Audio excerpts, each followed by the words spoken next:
I got another good Magic Treehouse book to read to you guys today. It's called Dolphins at Daybreak. And I love this book because I love dolphins and I love the ocean. And in this book, Jack and Annie get to ride in a mini submarine, and that's like on my bucket list. Like that's like one of my things I would love to do someday is ride in one of those little submersibles where you can go down really deep in the ocean and see all that stuff that's on the bottom that we don't normally get to see. So we're going to start with chapter 1, and it's called Master Librarians. And I don't know if you remember or not, but in Pirates Past Noon, Morgan, the enchantress librarian, talked to them about them being master librarians. Here's a picture of Jack. He's just looking out at the treehouse. It says, Jack stared out the kitchen window.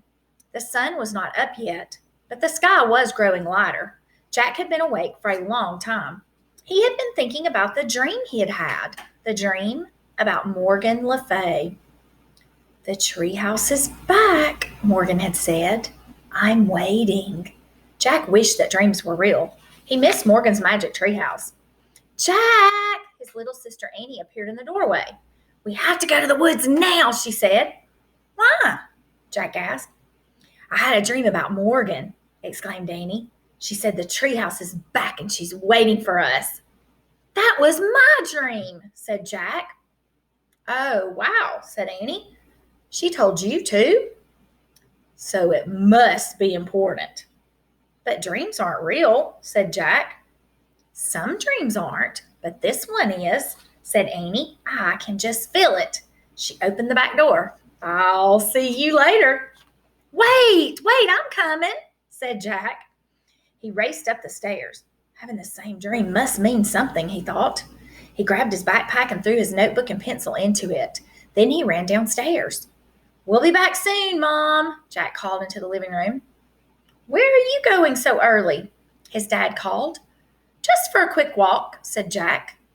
It rained last night, called his mom. Don't get your shoes wet. We won't. Jack slipped out the door. Annie was waiting for him. Let's go, she said. The sky was pale gray. The air felt freshly washed. Jack and Annie ran up their quiet street to the Frog Creek woods. They headed between the trees. Soon they came to the tallest oak tree in the woods. There was a wooden house high in the treetop. It is back, whispered Jack. Someone looked out the window of the treehouse. A lovely old woman with long white hair, Morgan Le Fay. Come up, called the magical librarian. Jack and Annie climbed up the rope ladder and into the treehouse. In the dawn light, they stared at Morgan Le Fay. She looked beautiful in a red velvet robe. Jack pushed his glasses into place. He couldn't stop smiling. We both had dreams about you, said Annie. I know, said Morgan. You do? Yes, I sent them to you, said Morgan, because I need your help. What kind of help? Said Jack. Merlin the magician has been up to his tricks again, said Morgan. So I haven't had any time to collect books for Camelot's library. Can we collect them for you? Asked Annie. Yes, but in order to gather books through time, you must be master librarians, said Morgan. Oh, well, Annie said sadly. But you can become master librarians, said Morgan, if you pass the test. Really? Said Annie. What kind of test? Jack asked. You must show that you know how to do research, said Morgan, and show that you can find answers to hard questions. How? Said Annie. By solving 4 riddles, said Morgan. She reached into the folds of her robe and pulled out a rolled up paper. The first riddle is written on this ancient scroll, she said. This book will help you find the answer. She held out a book, and on the cover were the words, Ocean Guide.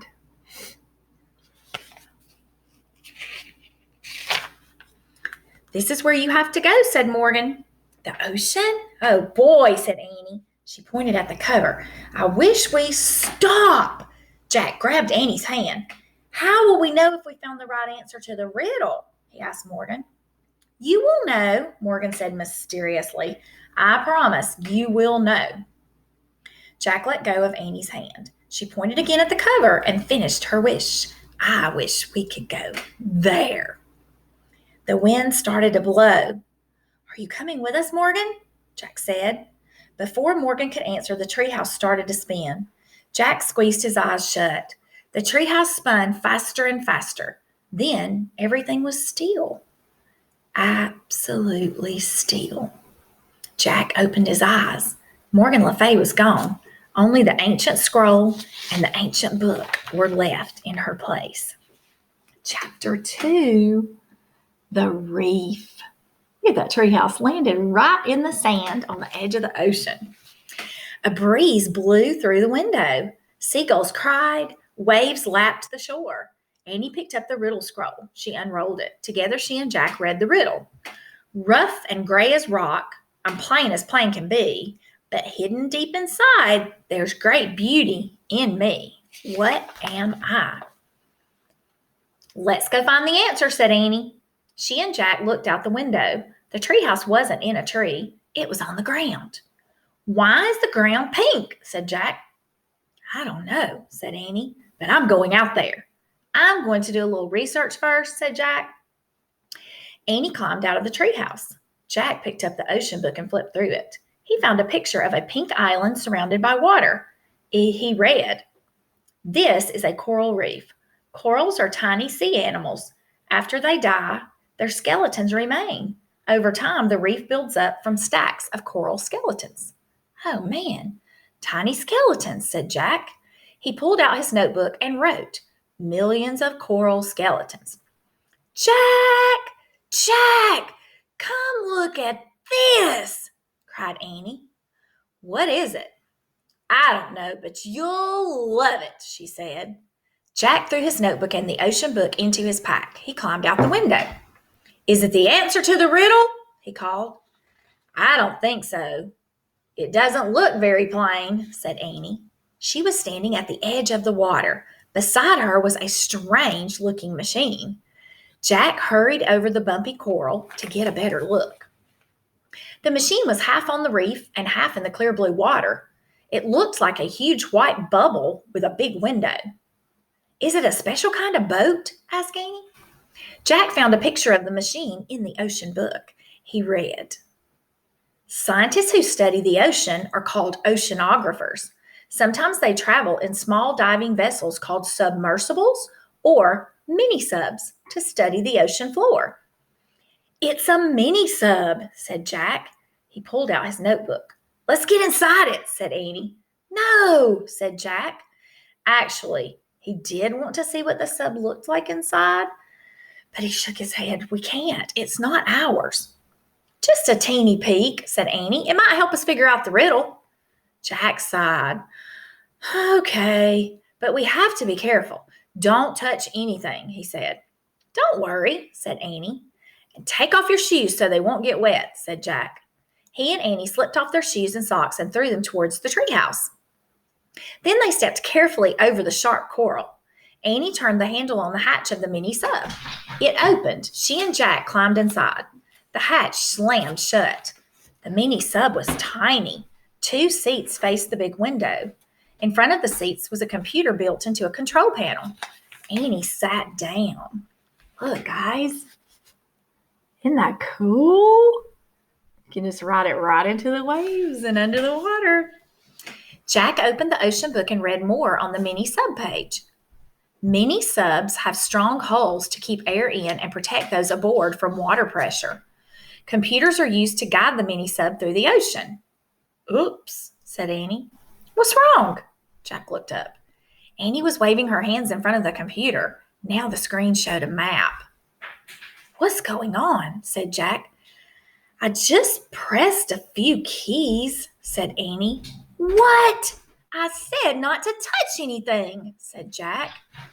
An air blower came on. The mini sub jerked backward. Get out, said Jack. He and Annie scrambled for the hatch. Jack grabbed the handle, but they were too late. The mini sub slid off the reef. Then it dove silently down into the deep. Look at our picture, guys. Look at Jack and Annie's faces. We can tell a lot from body language and facial expressions, right? What does that look like? That looks like an, oh no, scared face. Shocked. I wonder what's going to happen next. That's the end of chapter 2, guys. When we come back together to read again, we'll be on chapter 3. So, the most important thing, remember, you always want to think about when you finished reading your chapter books, what were the most important details to remember? And in those first 2 chapters, in the first chapter, it was that Jack and Annie both had the same dream about Morgan calling them back to the treehouse. That's a very important detail. Then when they went to the treehouse, Morgan explained to them that they could become master librarians just like her if they can help solve riddles. So now they're off in the ocean book onto a pink sandy beach that's built from coral reef. And they're in a mini sub and they're about to submerge into the ocean, guys. Those are our main ideas. I hope you enjoyed those 2 chapters. I'll be back again tomorrow with chapters 3 and 4. And I hope you guys have an awesome day. I love you. See you next time.